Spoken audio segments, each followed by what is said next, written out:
Welcome back to Sports Talk with Jordan. I'm joined by Jacob and Ben, and we're going to be discussing our NFC East standing predictions.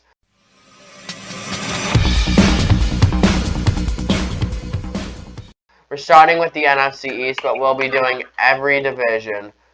So let's get into it right away. We'll be going in the order of the standings last year. So we'll begin with the Cowboys. Ben, you have the Cowboys at 13-4. Why do you have them here? I have them there because I think they're a really good team. I think they're a top 10 team, and I think that's a good record for them. I think Prescott's good. I think Ezekiel Elliott's a clown, but I think he's still good. And Amari Cooper, CeeDee Lamb, Micah Parsons, they're a great team, although I hate them. But yeah. Alright, I completely see what you're saying, but I have them just a little bit lower down. Look, they're a good team, and I hate to say it. I know we're both Giants fans. I have no doubt that Jacob would have no problem saying, let's go Cowboys, because he's a Jets fan and does not like the Giants. But anyway, yeah, I don't like the Cowboys, so my opinion could be biased. I still have them at a winning record at least. So 11-6. I like Dak Prescott. He could have won comeback player of the year. But yeah, so 11-6 is where I have him. Was it Burrow? I believe so. Yes, Ben, it was Burrow. Yeah. Alright, speaking of, Jacob, you have them at 12-5, so we all have different predictions to this team. All good standings, though. Jacob, why do you have them at 12-5? I like the Cowboys, and with their offensive talent, defensive talent, and offensive line talent, there's no way I see this team coming in with more than 5 losses. However, with this good team, the Cowboys have a bad history in good games against teams that have a record of above 500 better, and especially teams that are better than them. So I do see them winning 12 wins, but that's partly because of their easy schedule. Yeah, the Cowboys this year. Also, they choke when they play the 49ers. Thank you, Ben, for demonstrating the choking. Alright, so on to the second place of last year, 2021-2022 Eagles.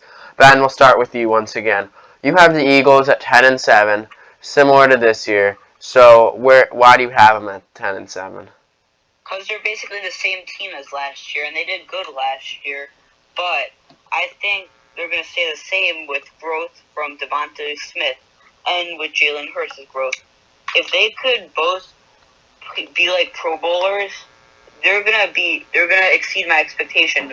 But that's most likely not going to happen. So they're probably going to be around the same, which I think Philly hopes for. Yeah. Also, it matters if Jason Kelsey stays or leaves because he's their center. He's been there for a while. He knows Jalen Hurts.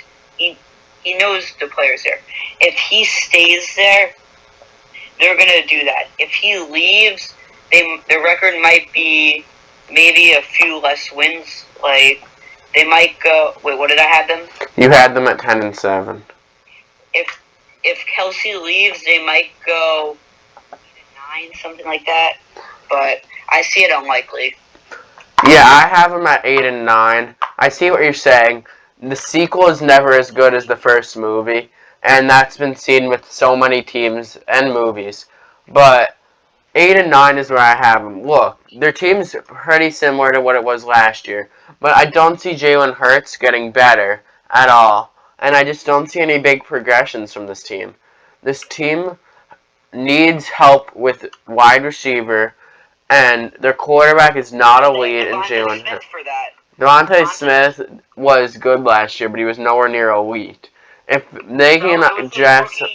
Yeah, I know. If either he develops to be elite, they draft someone elite, or something happens with wide receiver, then maybe I could put him at a winning record.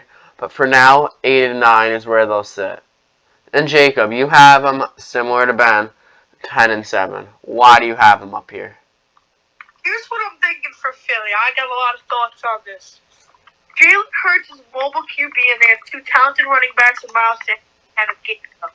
Devontae Smith is good but not great since he's still very young, so they would definitely need to draft a wide receiver, get one in free since your number 2 receiver can be Quintez Watkins if you want to be considered a playoff team. But they don't need to draft one. They could just sign one in free agency. It's not worth it to draft a receiver back-to-back years, like, early. I agree, but I think they should draft one maybe in the first or second round. Because they have a lot of first picks in the first round. But how many? They have, I think, 2. Oh, yeah, then they should. But they shouldn't spend their higher one on it. Of course not. I do see Jason Kelsey leaving in free agency, but if they can re-sign Lane Johnson and secure Brandon Brooks to a long-term deal, the tackle position and guard position will be fulfilled on the O-line, giving Jalen Hurts protection, even though he is a mobile quarterback. I think Philly's biggest pet peeve right now is definitely their defense. If Philly can maybe get a big defensive guy, I know Von Miller is currently entering the market, and if they can draft some young defensive players, get playing time, and hopefully show up this year, I could definitely see Philly as a wild card. Right, and you mentioned free agency. If you want to know about our free agency picks, you can check them out on BSTT or Ben's channel. We did talk about Jason Kelsey there too. Link will be in the description below. Alright, so now we have the third place team, the Washington Commanders, the new namers, the former old name, no namers. Ben and I both have them at 4 and 13. We'll start with Ben once again. I have them at 5 and 12. Oh, you've changed it to 5 and 12? Alright, so why do you have them at 5 and 12? I don't think they're that good of a team. They have Antonio Gibson, who, in my opinion, is a top 5 running back in the league. But besides him, who do they have? And Terry McLaurin. They don't have a QB. Heineke is not a good QB. Maybe if they go out and sign someone, they might be decent. But right now, when you're rocking Taylor Heineke as your starting QB and Ryan Fitzpatrick as your backup, you're not going to be a good team. So I think 5 and 12 is respectable for them. And that reminds me of the Giants last year, who have Saquon, who's a really good running back. And we also had Kadarius Toney, but we had a bad QB in Daniel Jones, so we didn't do good. And we had Mike Glennon as our backup. Right, although Mike Glennon is elite caliber.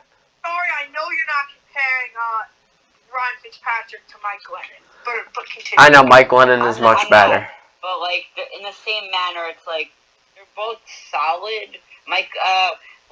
Fitzpatrick's better, of course, but I think it's kind of like, you gotta have an actual good team for some of these things. Washington, they're not a good team. Like, I'm a biased Giants fan, and you don't have to believe me, but they don't have a good team. They shouldn't have made the playoffs a few years ago. Their only good player is Gibson and McLaurin, and they're not even doing. They did good, but not as good as they should be.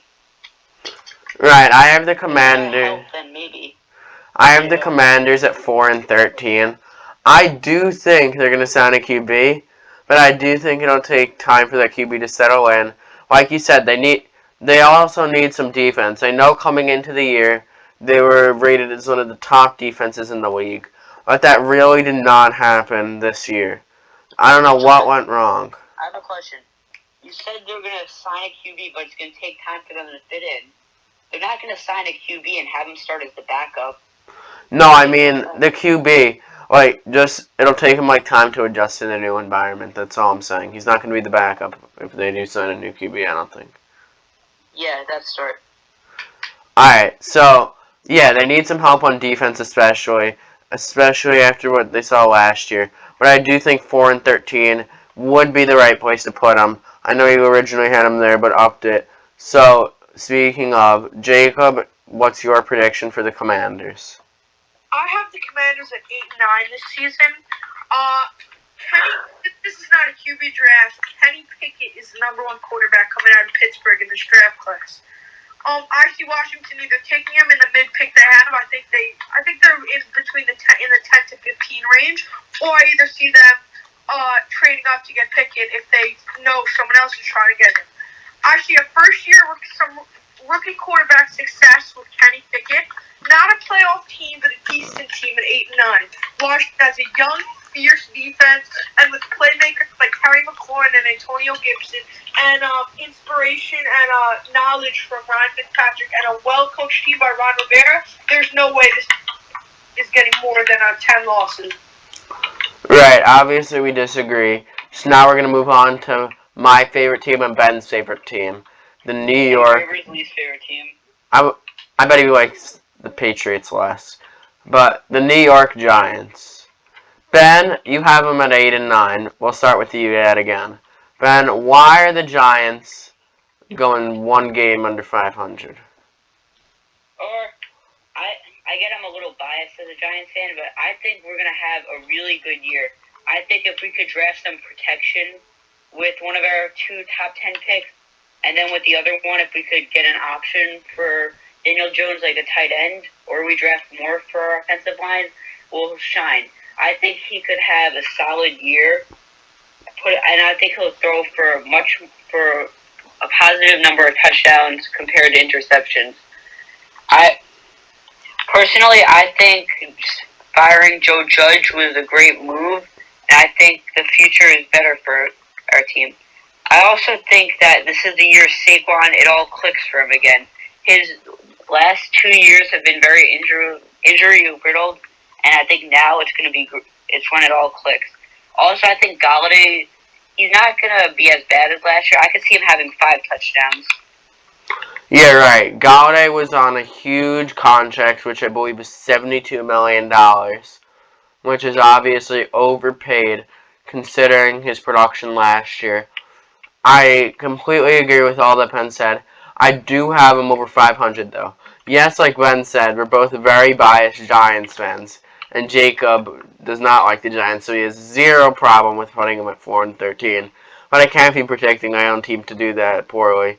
So 9-8 is where I have them. Look, do I actually think they'll be a good team?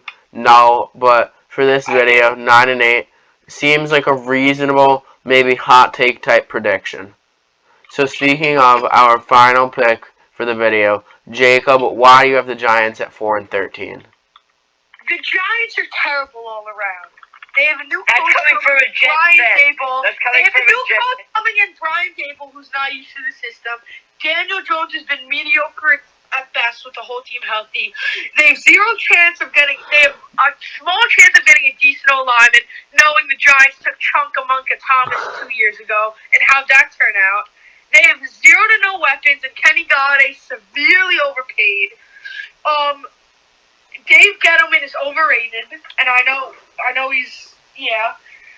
Didn't he leave the organization? Terrible, besides James Bradbury and Blake Martinez. And just, Saquon Barkley is injury-riddled, and just overall, this Giants team is not going anywhere this year. And saying the Giants are going to finish with anything over 6 wins is utterly ridiculous. Well, it's obvious who here likes the Giants, considering what Jacob had to say. And our next video will be coming up very soon on this series, where we talk about another division, where we give our record standings. So without further ado, what? We do it for the Jets division? Yeah, we'll do the AFC East next, because that's the team that Jacob's a fan of, and then we'll continue with more divisions. But without further ado, that's the end of the video. Make sure to like and subscribe, and also shout out to Ben's channel, VSTT. You can find it on YouTube. We'll see you next time.